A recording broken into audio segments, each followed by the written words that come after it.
Bonjour et bienvenue dans cette cinquième vidéo du Fond de la Marmite. Aujourd'hui, nous allons traiter le thème de la communication.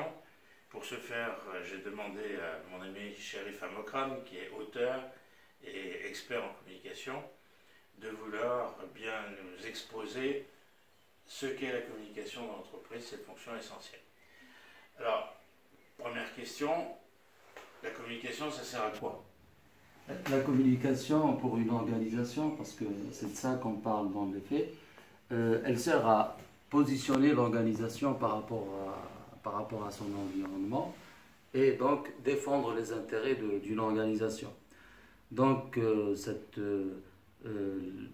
cette mise en valeur de l'organisation, elle se fait à travers, à mon sens bien sûr, à travers quatre axes. Le premier, c'est le fait d'exister dans l'esprit du public que vous visez.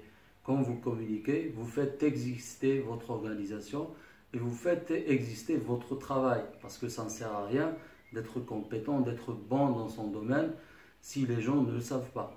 Donc ça, c'est le premier axe. Le deuxième, c'est que communiquer, c'est aussi lutter, parce qu'aujourd'hui, l'organisation moderne, elle est vraiment dans une logique de lutte dans son environnement. Elle doit se défendre, elle doit défendre ses intérêts, elle doit parfois faire du lobbying, parfois intervenir sur les débats sociaux, économiques. Donc communiquer, c'est aussi lutter. Ensuite, communiquer, c'est pouvoir. Aujourd'hui, par exemple, on va jusqu'à parler de la souveraineté numérique. Donc c'est vraiment, l'information et la communication est devenue un champ de souveraineté et un champ de pouvoir, celui qui la possède, surtout lorsqu'il s'agit d'informations stratégiques, c'est-à-dire d'informations qui dirigent les stratégies des organisations. L'importance est bien sûr accrue. Ensuite, communiquer, c'est gérer. Le fait de gérer, l'action de gérer se base essentiellement sur la communication. Et au sein de l'organisation, là où vous avez un problème, là où vous avez un blocage, le plus souvent vous trouverez une défaillance en matière de communication, que ce soit dans le recueil ou bien dans la transmission. Voilà, donc l'information, c'est un outil pour travailler au quotidien. Donc, principalement, il s'agit des axes de communication qui permettent à l'organisation de se positionner dans son environnement. Très bien.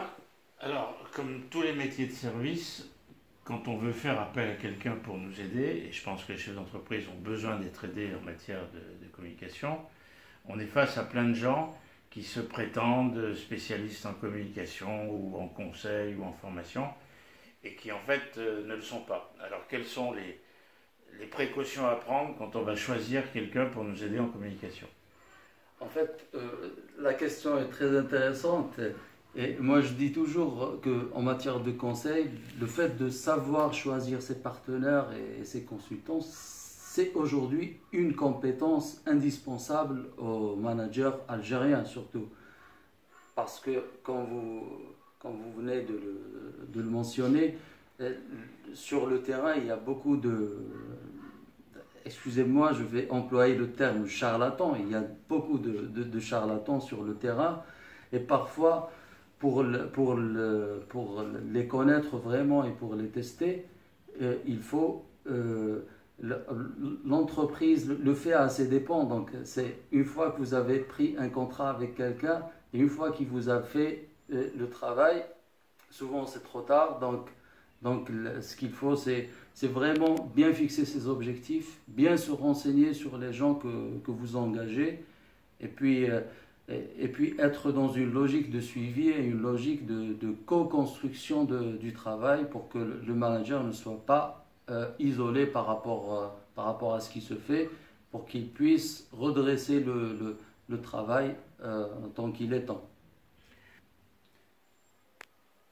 Merci pour ces explications. C'est un sujet suffisamment important pour qu'on y consacre d'autres vidéos. En tout cas, pour cette première approche, merci et j'espère vous revoir très bientôt. Merci beaucoup, ça fait un plaisir.